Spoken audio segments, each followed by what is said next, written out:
Shalom, halo anak-anakku semua yang terkasih di dalam nama Tuhan Yesus. Bertemu lagi dalam pembelajaran pendidikan agama Kristen dan budi pekerti dengan Bu Santi. Masih sama ya, kita memakai buku dari Kemendikbud. Kali ini kita akan membahas materi bab 6 dengan tema Yesus Teladanku. Sebelum kita membahas materi ini lebih lanjut, mari semuanya tundukkan kepala, kita berdoa, kita mau datang kepada Tuhan. Mari kita berdoa. Tuhan, kami sungguh mengucap syukur atas kebaikan-Mu, sehingga sampai saat ini Engkau masih memberikan kami kesehatan, kekuatan Tuhan. Terlebih lagi Tuhan, kami rindu Tuhan terus menolong setiap anak-anak-Mu yang mau belajar pada hari ini. Kiranya Tuhan memberikan hikmat, kecerdasan, kepandaian bagi mereka, sehingga mereka dapat memahami setiap materi yang akan hamba-Mu ini sampaikan. Terima kasih Tuhan, tuntun kami, pimpin kami, supaya pembelajaran ini dapat berjalan dengan lancar. Terpujilah nama-Mu Yesus, di dalam nama Tuhan Yesus kami berdoa, haleluya, amin. Baiklah anak-anakku, sebelum Bu Santi menjelaskan materi kita hari ini, Bu Santi akan menjelaskan mengenai tujuan pembelajaran kita. Apa saja tujuannya? Yang pertama, siswa mampu mensyukuri hidupnya sebagai pengikut Yesus. Yang kedua, siswa menyebutkan sekurangnya 3 sifat Tuhan Yesus yang patut diteladani. Yang ketiga, siswa dapat menjelaskan mengapa sifat-sifat itu seringkali membuat Tuhan Yesus dimusuhi oleh para penguasa agama pada zamannya. Yang keempat, siswa dapat menjelaskan sumber kekuatan Tuhan Yesus sehingga ia dapat memiliki keberanian untuk bersikap konsisten dan tegas. Yang kelima, siswa mulai mempraktekkan hidup yang meneladani kehidupan Tuhan Yesus. Baiklah anak-anak, sekarang kita masuk di dalam bacaan Alkitab. Kalian bisa buka di dalam Markus 1 ayat 40 sampai dengan 45. Kalian nanti bisa membacanya di rumah kalian masing-masing ya. Markus pasal 1 ayat 40 sampai dengan 45. Nah, sekarang Bu Santi ingin menjelaskan materi hari ini. Kita masuk di dalam pengantar. Jonathan Bethke adalah seniman muda yang kontroversial dari Amerika Serikat. Pada tahun 2012, dia menerbitkan sebuah rekaman video yang disebarkannya di dunia maya. Dalam videonya yang berjudul Why I Hate Religion But Love Jesus, mengapa saya membenci agama tetapi mencintai Yesus. Nah, di sini ia mengatakan antara lain hal-hal seperti berikut ini. Nah, Bu Santi akan membacakan sepenggal ya dari puisi yang ditulis oleh Jonathan Bethke. Bagaimana bila aku katakan bahwa Yesus datang untuk menghapus agama, dan hanya karena kamu menyebut orang lain buta, tidak dengan sendirinya membuat kamu memiliki penglihatan? Maksudku, bila agama begitu hebatnya, mengapa agama menimbulkan begitu banyak peperangan? Mengapa agama membuat orang mendirikan gereja-gereja yang besar tetapi gagal memberi makan kepada orang miskin? Agama mungkin mengajarkan kasih karunia, tetapi prakteknya malah berbeda. Mereka cenderung mengejek umat Allah. Mereka melakukan itu kepada Yohanes Pembaptis. Mereka tidak bisa memecahkan masalahnya, jadi hanya menutupinya tanpa menyadari bahwa agama jadi seperti menyemprotkan parfum pada peti mayat. Dan ketika ia dibunuh, ia berseru, "Bapa, ampunilah mereka, karena mereka tidak tahu apa yang mereka perbuat." Karena sementara ia tergantung pada salib, ia memikirkan kamu, dan ia mengangkat semua dosamu dan menguburkannya di makamnya. Itulah sebabnya aku berlutut pada salibnya dan berkata, "Marilah, tempat masih ada." Karena itu, tentang agama, tidak, aku membencinya. malah aku merasa muak kepadanya. Karena ketika Yesus berkata, "Sudah selesai," aku percaya ia sungguh memaksudkannya demikian. Puisi di atas hanya sebagian saja dari apa yang diungkapkan Bethke. Namun demikian, dari kata-kata Bethke dapat kita lihat gambaran tentang Yesus yang kritis terhadap praktek keagamaan di masanya. Nah, coba kalian bisa diskusikan bersama dengan teman kalian di grup WA maupun di classroom. Hal-hal apa yang kalian anggap mengejutkan dari puisi Bethke di atas? Oke, nah di sini tadi kita sudah melihat ya anak-anak bahwa puisi di atas menjelaskan bahwa Yesus datang bukan untuk membawa agama lain, bahkan umat-umat Tuhan tidak bisa mempraktekkan apa yang Tuhan Yesus ajarkan. Sangat berbeda dengan apa yang dilakukan Tuhan Yesus. Ya, kebanyakan orang-orang di dunia ini tidak mempraktekkan apa yang Tuhan Yesus ajarkan. Sehingga puisi di atas Bethke menjelaskan dia membenci agama tetapi sangat mengasihi Tuhan Yesus. Nah, di sini tokoh Yesus memang sangat kontroversial. Di masa hidupnya di dunia, Yesus seringkali berbenturan dengan para pemimpin agama dan tokoh-tokoh yang merasa dirinya sebagai para penjaga Taurat, seperti orang-orang Farisi dan para penjaga bait suci, seperti orang-orang Saduki. Yesus berbenturan dengan para pemimpin agama itu, misalnya ketika ia menyembuhkan orang sakit pada hari Sabat, menerima orang-orang yang tersingkirkan oleh masyarakat, serta orang-orang asing seperti orang Samaria. Pada bagian ini, kita mau melihat bagaimana cara hidup Yesus sehari-hari dan bagaimana ia bisa menjadi teladan bagi kita semua, khususnya bagi kalian di masa remaja ini. Nah, kalau kita atau kalian mengamati kata teladan, ya, teladan itu artinya adalah contoh, model. Nah, di sini kita mau meneladani atau mencontoh sikap yang dilakukan Tuhan Yesus. Supaya contoh itu bisa kita lakukan, bisa kalian lakukan di dalam kehidupan sehari-hari. Teladan apa saja? Mari kita bahas lebih lanjut. Yang pertama, Yesus peduli dengan yang menderita. Kalian nanti bisa buka di Alkitab kalian masing-masing di dalam Markus 1 ayat 40 sampai 45. Ya, seperti bacaan Alkitab di awal tadi.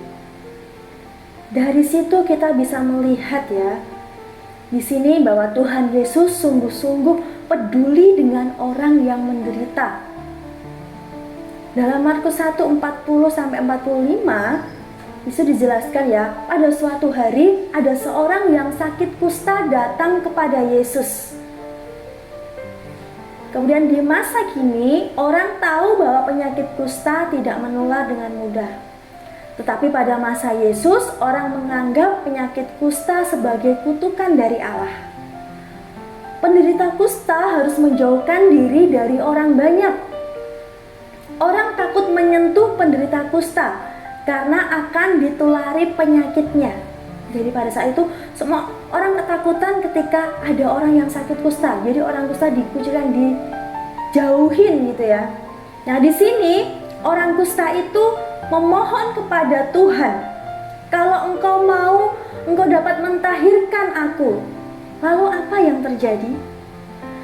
Apakah Tuhan Yesus mau menyembuhkan orang itu?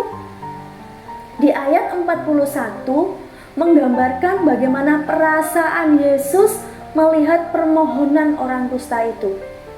Di situ dikatakan, maka tergeraklah hatinya oleh belas kasihan. Lalu ia mengulurkan tangannya, menjamah orang itu dan berkata kepadanya, "Aku mau, jadilah engkau tahir." Nah, orang kusta itu pun langsung sembuh.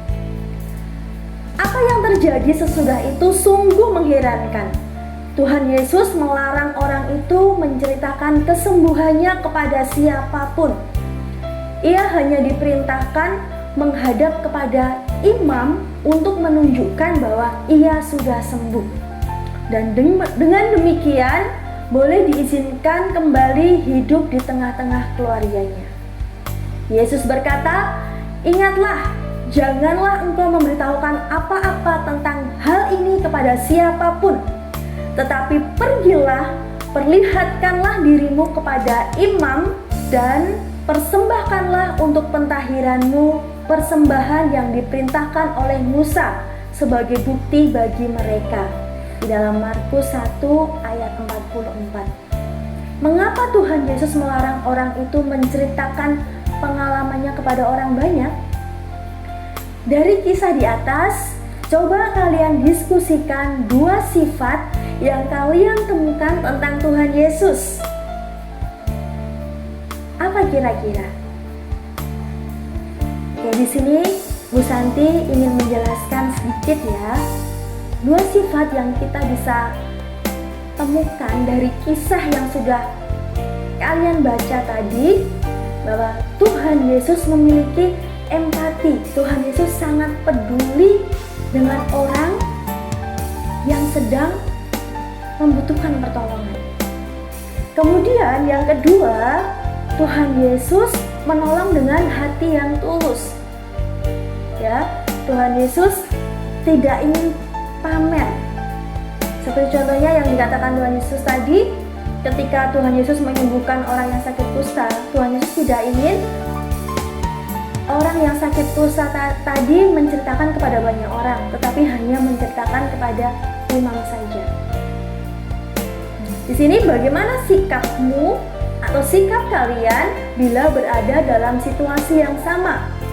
Ketika seseorang yang ditolak orang lain datang kepada kamu minta bantuan, kira-kira apa yang kalian lakukan? Jika kalian meneladani sikap Tuhan Yesus, pasti kalian mau menolong. Kalian peduli terhadap orang itu. Kemudian kalian menolong dengan tulus, bukan karena ingin dipuji, ya, bukan karena ingin mendapatkan imbalan, tetapi kalian sungguh-sungguh mau peduli terhadap orang lain dengan hati yang tulus. Itu teladan dari Tuhan Yesus yang pertama. Kemudian teladan yang kedua, Yesus dekat dengan mereka yang dilecehkan. Di dalam Yohanes 4 ayat 5 sampai dengan 30, nanti kalian bisa baca di rumah kalian masing-masing. Ya, Yohanes 4 ayat 5 sampai dengan 30. Di sini Ibu akan menjelaskan sebagian saja ya, inti dari kisah tersebut, yaitu pada suatu hari Yesus pergi ke Sikar, sebuah kota di Samaria yang terletak di antara Yerusalem di selatan dengan Galilea di sebelah utara. Ini adalah sebuah tindakan yang tidak lazim bagi orang Yahudi pada masa itu, karena mereka tidak akan mau masuk atau menghindari perjalanan melalui daerah tersebut. Mereka akan lebih suka pergi ke Perea, lalu ke Dekapolis, baru masuk ke Galilea. Kalian bisa melihat juga ya tabel yang ada di buku. Kemudian di Sikar, ya di Sikar ini Yesus pergi ke sebuah sumur yang dinamai Sumur Yakub. Saat sedang kehausan, Yesus meminta minum dari perempuan Samaria yang menimba air di situ. Tetapi apa jawab perempuan itu? Kira-kira apa yang dijawab perempuan itu? Baik, kalian nanti bisa, anak-anak kalian bisa membuat ringkasan dari kisah ini, ya, dari perikop ini. Nah, sekarang Bu Santi akan menjelaskan sedikit ya hal-hal apa yang menarik dari bacaan di atas.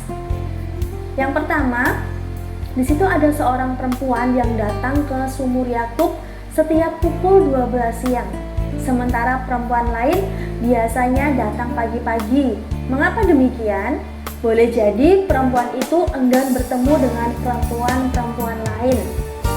Yang kedua, perempuan ini ternyata mempunyai sisi kehidupan yang kelam, tidak seperti biasanya. Perempuan ini ternyata mempunyai 5 orang suami, dan laki-laki yang sekarang hidup bersamanya ternyata bukan suaminya. Jadi perempuan ini memiliki masa lalu yang kelam, yang suram. Nah, yang ketiga, apabila perempuan-perempuan berkumpul di tempat umum seperti di sumur Yakub, biasanya mereka akan membawa dan menceritakan gosip-gosip terbaru yang pasti akan membuat orang lain ingin mendengarnya. Apabila perempuan tadi datang pagi-pagi dan berjumpa dengan perempuan-perempuan lain yang berkumpul di sumur untuk mengambil air, bukan mustahil gosip tentang kehidupannya akan diceritakan berulang-ulang dan membuat telinganya menjadi panas. Perempuan-perempuan lain pasti menyingkir bila melihat ia datang. Yesus mengetahui sisi kelam kehidupan perempuan itu, namun ia tidak menghakiminya. Ia tidak menjauhkan diri dari perempuan itu. Di sini bisa kita lihat bahwa sikap Yesus yang tidak menghakimi dan tetap membuka diri kepada perempuan yang tak dikenal ini menyebabkan perempuan itu bersukacita. Ia bahkan menjadi salah satu penginjil yang pertama yang mengajak sanak keluarga dan teman-temannya untuk menemui Yesus. Siapakah di antara teman-teman kalian atau orang-orang yang kalian kenal biasanya dijauhi oleh teman-temannya? Apakah kalian pernah menjumpai? Kemudian apa alasannya? Apakah ia memiliki perbedaan tertentu? Coba kalian bisa diskusikan dengan teman kalian, baik di grup WA maupun di classroom.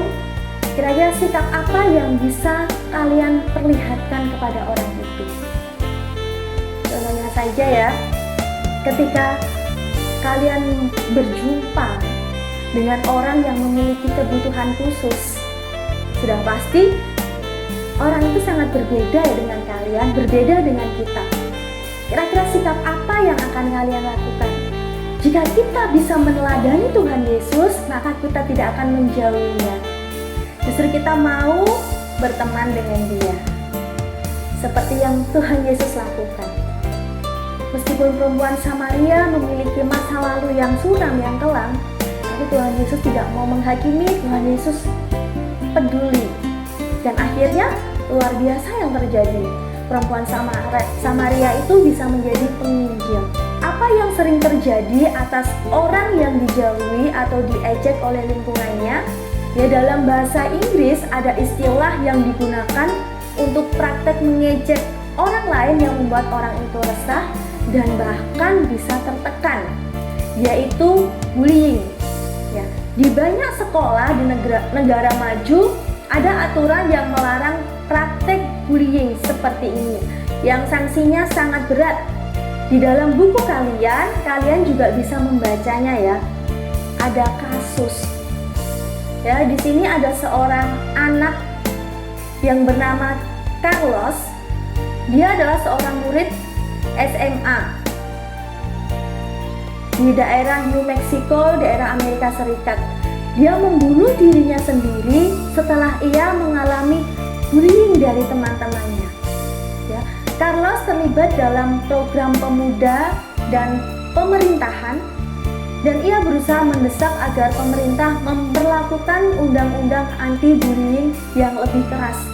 Namun ia sendiri malah mengalami bullying. Carlos sudah dibully sejak ia berumur 8 tahun. Sekali ia mempunyai kotak makan siang dengan gambar wajah tersenyum dan teman-temannya menganggap itu sangat lucu, sehingga mereka malah mengejek dan mempermainkannya. Mereka mengambil kotak makan itu di bus sekolah, lalu melemparkannya ke lantai bus dan memecahkannya. Kata Jacqueline Figel, ibunya, Carlos sendiri baru pindah ke sekolah itu setahun sebelumnya dari SMA Las Lunas. Karena di sana ia pun mengalami bullying. Ia dibully karena berat badannya, jerawatnya, bahkan kacamatanya. Kata-kata dapat sungguh-sungguh melukai seseorang, dan saya pikir Carlos ia tidak tahan lagi. kata Patricia Veles, salah seorang temannya. Karena itulah Carlos lalu memutuskan untuk mengambil nyawanya sendiri pada pagi hari tanggal 12 Juli tahun 2012. Dari kisah yang sudah Bu Santi sampaikan, coba kalian renungkan kisah tersebut. Setiap orang membutuhkan teman, sahabat, dan orang-orang yang mau menerimanya. Betapapun juga keadaannya, bagaimanapun juga keadaan mereka. Namun demikian, seringkali orang tidak menyadari hal itu. Seringkali orang merasa lucu kalau dapat mengejek teman atau menyebutnya dengan nama-nama julukan yang dianggapnya lucu. Namun, malah mereka tidak sadar kalau hal tersebut menyakitkan bagi korbannya. Yesus menolak melakukan hal yang sama seperti yang dilakukan oleh perempuan-perempuan yang tinggal di Sikar dekat sumur Yakub itu. Yesus tahu bagaimana kacaunya kehidupan perempuan itu. Namun ia tetap mendekati perempuan itu dan menjalin persahabatan. Dengan cara itulah ia mengubah kehidupan perempuan itu. Baik anak-anak, sekarang ada bahan yang bisa kalian diskusikan. Ya, kalian bisa diskusikan bersama teman kalian di grup WA, di classroom, maupun di media apapun yang bisa kalian pakai untuk berdiskusi.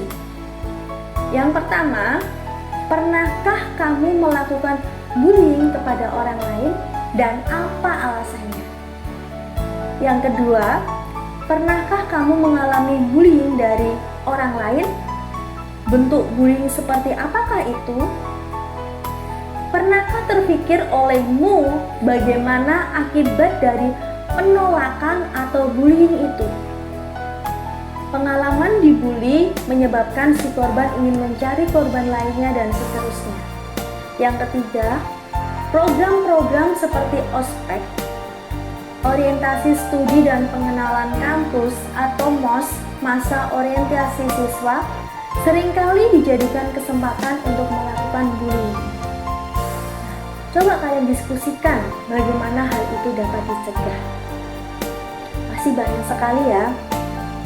Ada mungkin di antara kalian ada yang pernah mengalami bullying, atau bahkan ada yang membuli temannya.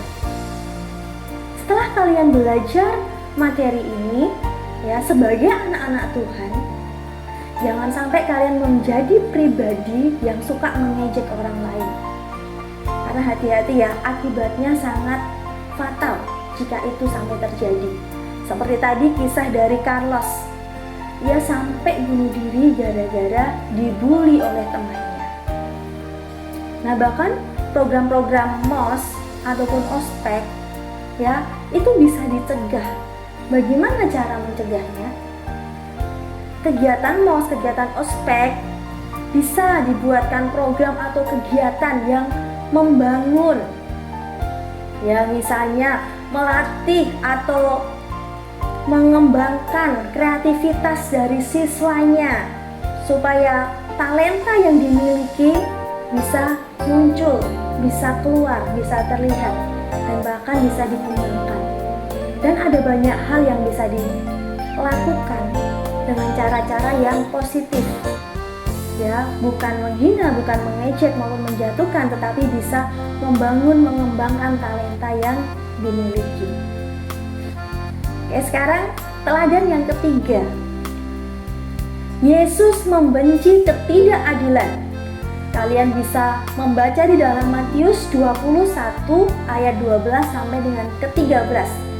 Ya, Matius 21 ayat 12 sampai dengan ke-13. Kalian bisa membaca dan membukanya di rumah kalian masing-masing. Di situ dijelaskan ya, pada hari Paskah Yesus pergi ke bait suci di Yerusalem. Ia sangat terkejut karena di sana ia menyaksikan pemandangan yang sungguh tidak layak bagi sebuah bait suci. Ia melihat ada banyak pedagang binatang kurban dan penukar uang di sana. Ia menjadi marah. Apa sebabnya? Apa yang menyebabkan Tuhan Yesus marah? Kalian bisa diskusikan bersama dengan teman kalian.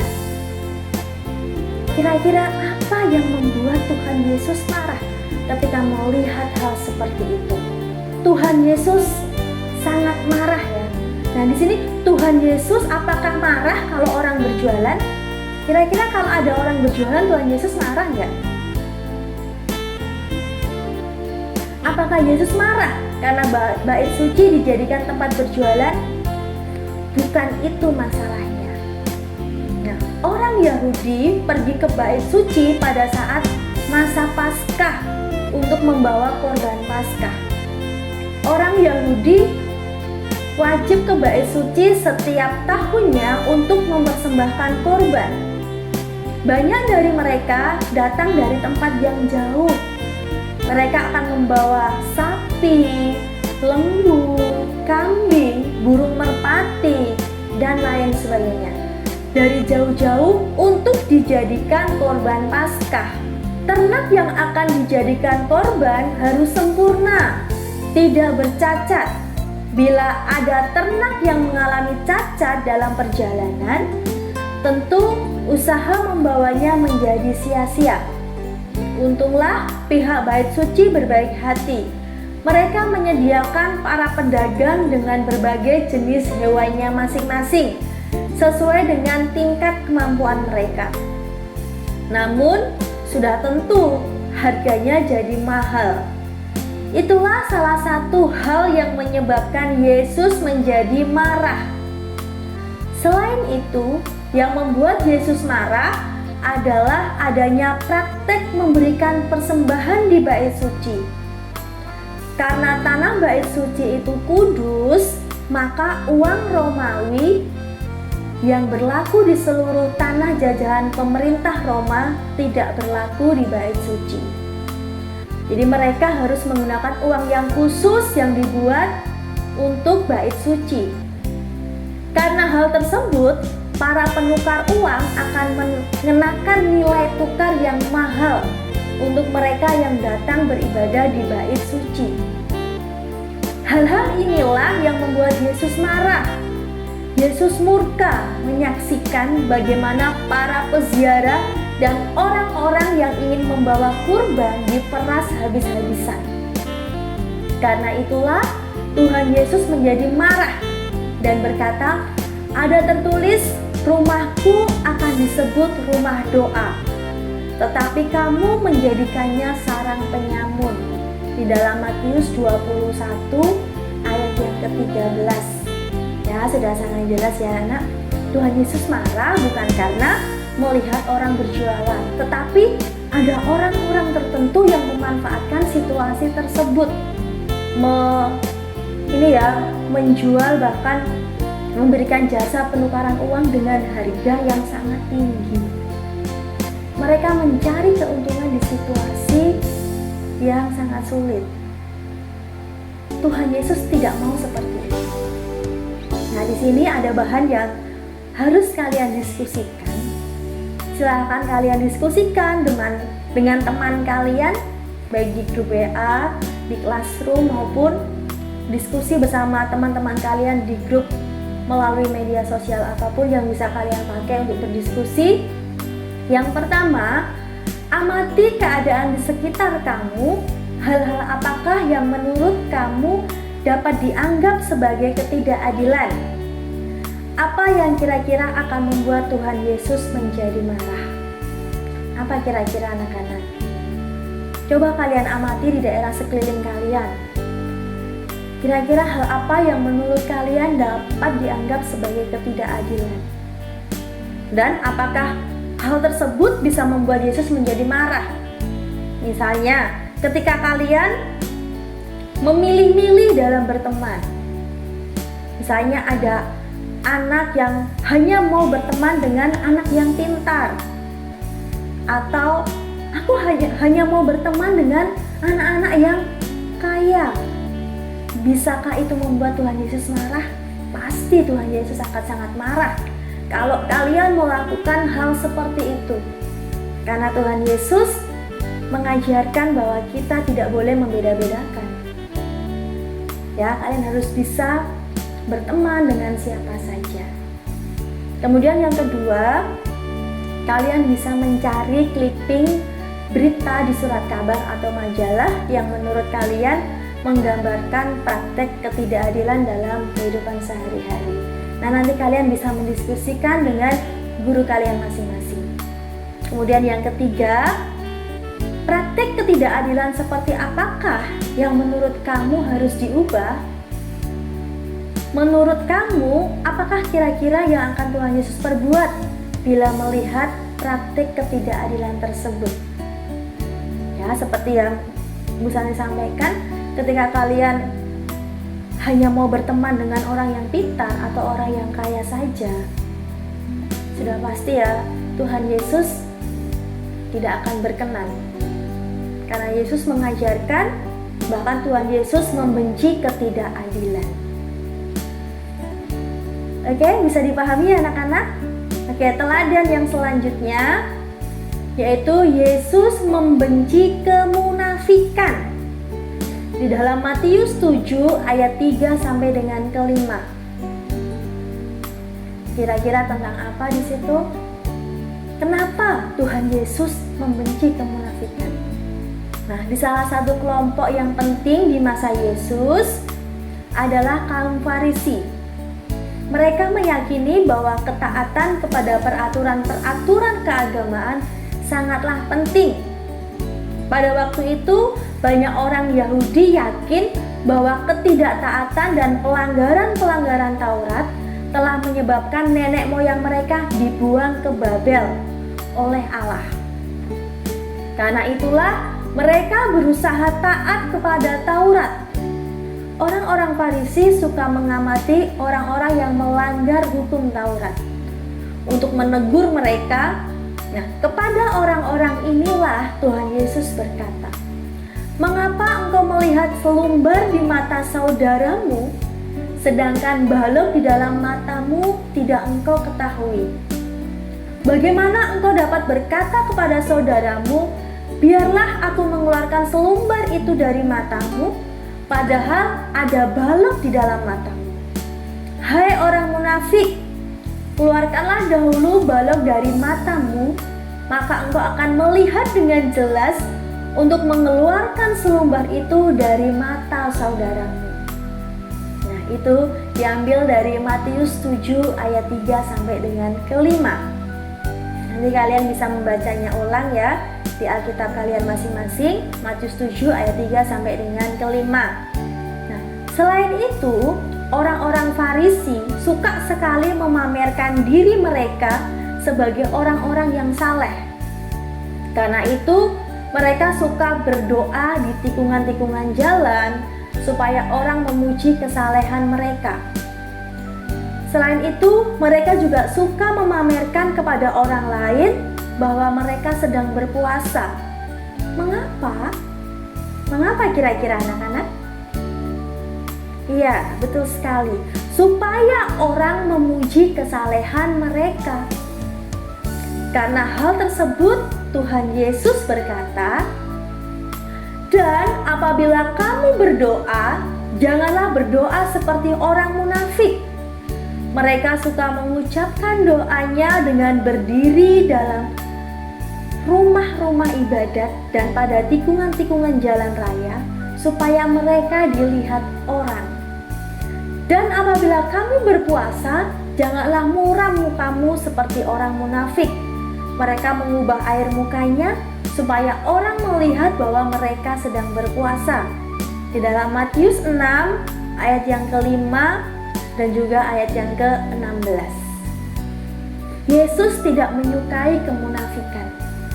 Karena orang munafik biasanya suka menghakimi orang lain yang dianggapnya tidak cukup saleh seperti mereka. Selain itu, orang munafik biasanya tidak melakukan apa yang mereka tuntut supaya orang lain lakukan. Dengan kata lain, di satu sisi mereka tampil saleh, akan tetapi di sisi lain mereka ternyata tidak saleh. Tuhan Yesus mengibaratkan orang-orang munafik dengan kuburan.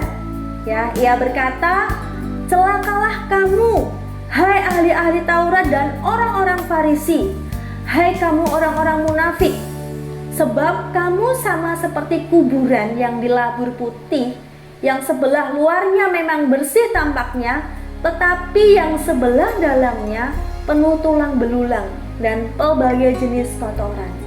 Matius pasal 23 ayat yang ke-27.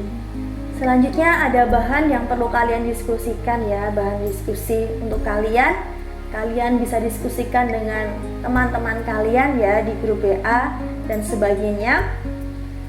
Bahaslah pertanyaan-pertanyaan di bawah ini. Yang pertama, kemunafikan apakah yang sering kamu temukan dalam hidup sehari-hari? Kira-kira apa yang sering kalian temui? Misalnya di dalam kelas ya, ada yang menyontek. Ya, ada teman kalian yang suka menyontek, atau bahkan jika pembelajaran online itu seringkali ada anak yang membuat grup untuk menyontek. Nah, ketika dia nyontek, dia sering mengejek temannya ya, ketika ternyata apa yang dikerjakan itu hasilnya atau nilainya tidak bagus, kemudian dia melihat nilai temannya lebih bagus. Nah, dicurigai, "Oh, kamu dapat nilai bagus, pasti kamu nyontek ya." Padahal dia sendiri juga nyontek, sedangkan temannya itu dia sungguh-sungguh mengerjakan sendiri dengan jujur. Ini salah satu contohnya.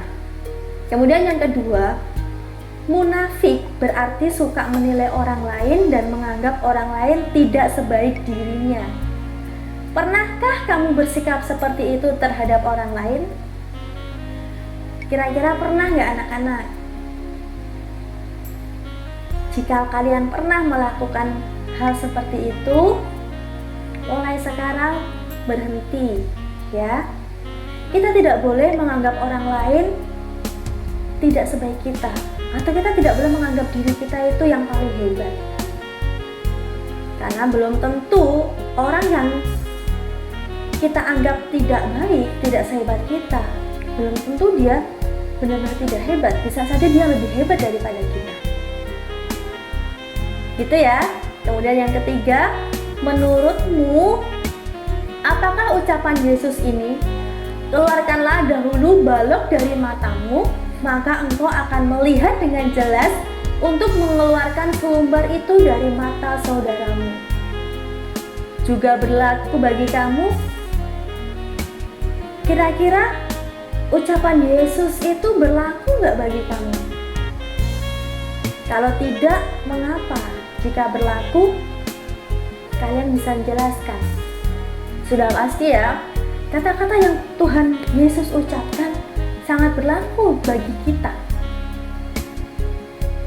Karena kita mau meneladani Tuhan Yesus, kita tidak boleh menghakimi orang lain. Kita harus bisa melihat diri kita.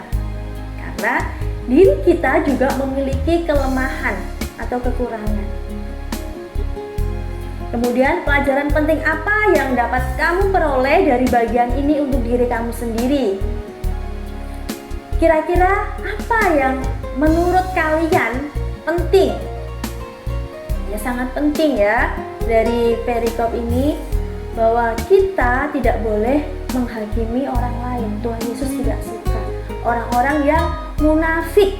Biarlah kita menjadi pribadi-pribadi yang tidak munafik, yang berkenan di hadapan Tuhan. Bahkan kita bisa menegur ya orang yang bersikap munafik. Kita ingatkan, kalian bisa mengingatkan supaya mereka bisa meneladani Tuhan Yesus, tidak menganggap dirinya paling hebat, tapi bisa menghargai orang lain. Teladan selanjutnya, Yesus berdoa kepada Bapanya. Di dalam Lukas 22 ayat 39 sampai dengan 43. Kalian bisa buka di dalam Alkitab kalian masing-masing.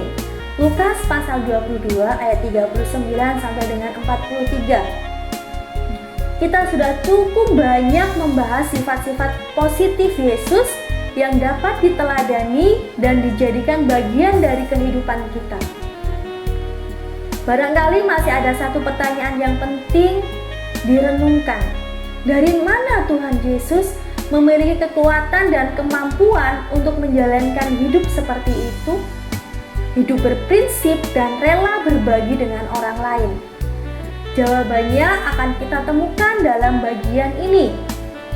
Di dalam Markus 1 ayat 35 dikatakan, pagi-pagi benar, waktu hari masih gelap, ia bangun dan pergi keluar. Ia pergi ke tempat yang sunyi dan berdoa di sana. Tuhan Yesus selalu menyisihkan waktu untuk berdoa kepada Bapanya di surga. Menjelang kematiannya, ketika Tuhan Yesus tahu bahwa ia akan menghadapi sebuah perjuangan yang maha berat, ia pun kembali berdoa kepada Bapanya di surga. Di dalam Lukas 22 ayat 39 sampai 43, dalam ayat 43 Lukas memberikan catatan yang menarik. Maka seorang malaikat dari langit menampakkan diri kepadanya untuk memberi kekuatan kepadanya. Di dalam Lukas 22 ayat 43. Apakah kita juga mau memiliki sumber kekuatan yang sama dalam menghadapi hidup? Sudah pasti kita mau ya. Kita mau memiliki sumber kekuatan untuk bisa menjadi pribadi yang berkenan di hadapan Tuhan. Dari mana sumber kekuatan itu? Kita mau berdoa, minta kekuatan kepada Tuhan. Ya, kalian sebagai anak-anak remaja pasti banyak sekali tantangannya. Baik teman di sekeliling kalian, lingkungan di sekeliling kalian, itu pasti sangat berpengaruh. Nah, ketika kalian mau meneladani Tuhan Yesus, kalian harus berdoa minta kekuatan kepada Tuhan. Ya, kalau tidak berdoa, tidak minta kekuatan, pasti bisa berpengaruh ke hal-hal yang negatif. Tapi ketika kita mau berdoa sungguh-sungguh minta kekuatan, maka kita bisa melakukan atau menjalani kehidupan sesuai dengan teladan yang Tuhan Yesus ajarkan kepada kita, yang Tuhan Yesus ajarkan kepada kalian. Kita masuk di dalam penutup. Keteladanan Yesus adalah hal-hal yang dapat ditiru dan seharusnya dapat dilakukan oleh kita semua sebagai pengikut Tuhan Yesus. Apakah kita sudah meneladani Tuhan Yesus? Mulai saat ini, mari anak-anak berusaha ya.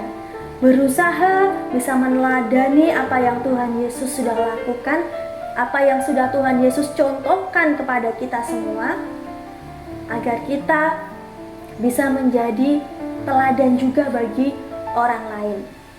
Nah, sebelum kita tutup, di sini ada pujian ya, pujian penutup. Kalian bisa nyanyikan bersama-sama dengan orang tua kalian. Kalian bisa nyanyi di rumah kalian masing-masing. Di sini pujian ini diambil dari nyanyian Kidung Baru nomor 122 dengan judul Ku Ingin Berperangan. Kalian bisa menyanyikannya bersama dengan orang tua kalian atau saudara kalian atau teman-teman kalian. Baik, sekarang masuk di dalam rangkuman. Jadi rangkuman dari materi kita hari ini yaitu kita sungguh beruntung. Kita sebagai anak Tuhan sangat beruntung. Kenapa? Karena memiliki teladan dalam diri Tuhan Yesus. Bagaimana seharusnya menjalani hidup ini agar dapat diperkenan Allah.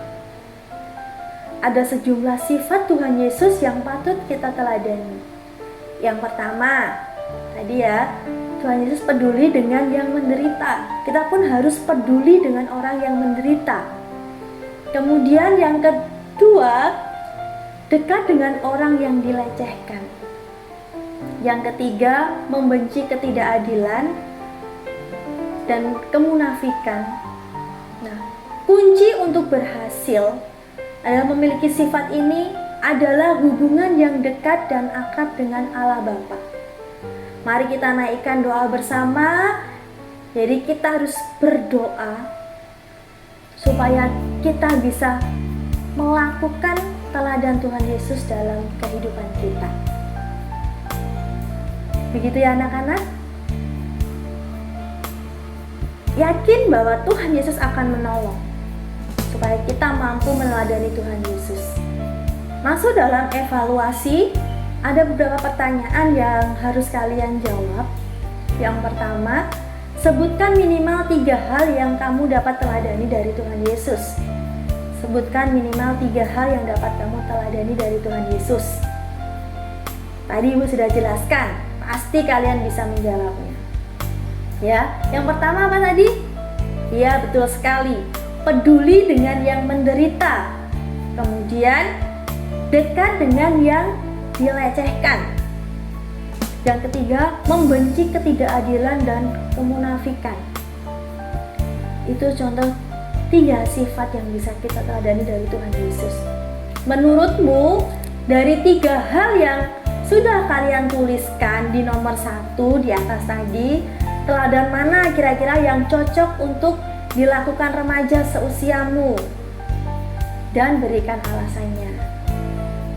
Kira-kira mana yang cocok bagi kalian? Misalnya ya, peduli dengan yang menderita. Ketika kalian melihat teman kalian, misalnya teman kalian ini ya sedang mengalami kesusahan, kira-kira apa yang bisa dilakukan? Kalian bisa menghiburnya. Apa alasannya? Karena kalian memiliki empati. Ya, kalian bisa merasakan apa yang teman kalian rasakan, sehingga kalian bisa menolong, menghibur, membantu. Kemudian yang ketiga, dari 3 hal yang kamu tuliskan di nomor 2 di atas, teladan mana yang kamu temukan di lingkungan sekitarmu? Boleh disebutkan siapa orang yang menurutmu memberikan teladan itu. Nah, kalian bisa menyebutkan ya. Kalian bisa menuliskan kira-kira yang ada di sekitarmu.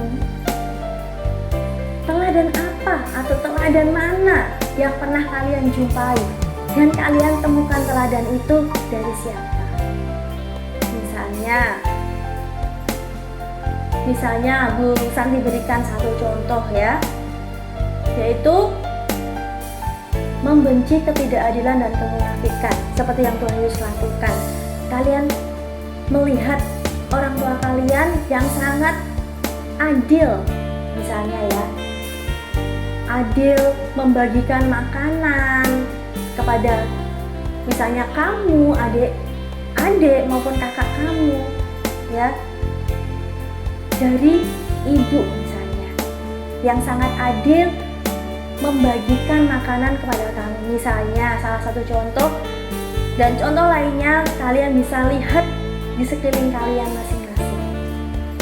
Kemudian yang keempat, lihat kembali apa yang kamu tuliskan di nomor 1 di atas. Menurutmu teladan apa yang kamu rasakan sulit untuk dilakukan?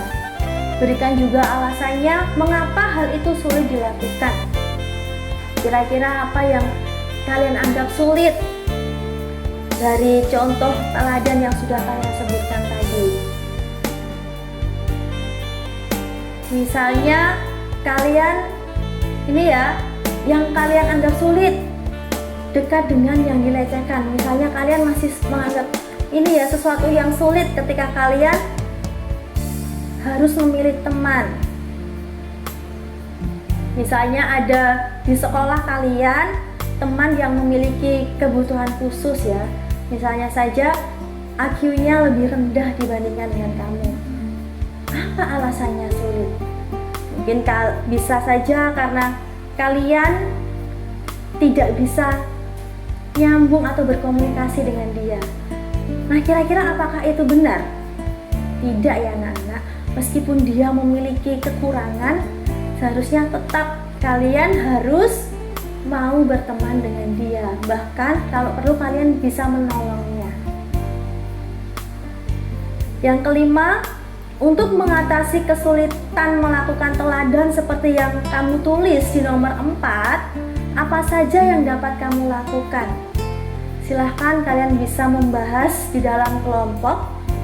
Ya, kalian bisa membentuk kelompok melalui grup WA 4 orang atau lebih sesuai dengan jumlah siswa yang ada di kelas kalian. Kemudian kalian bisa menyampaikan hasilnya melalui presentasi. Kalian bisa membuat presentasi melalui video. Kemudian kalian bisa mengumpulkannya ke guru kalian masing-masing. Baik anak-anakku, biarlah materi ini bisa menjadi berkat bagi kalian semua. Tidak hanya sekedar menambah pengetahuan kalian, tetapi benar-benar bisa dilakukan dalam kehidupan kalian sehari-hari, supaya hidup kalian bisa menjadi berkat meskipun masih remaja, tetapi harus bisa menjadi teladan. Kuncinya berdoa, minta kekuatan Tuhan supaya Tuhan Yesus menolong kalian semua menjadi anak-anak yang bisa menjadi teladan. Karena kita punya teladan, yaitu Tuhan Yesus yang menjadi teladan hidup kita. Materi hari ini cukup sampai di sini. Biarlah ini bisa menjadi berkat bagi kalian semua. Kita tutup dengan doa. Mari kita berdoa.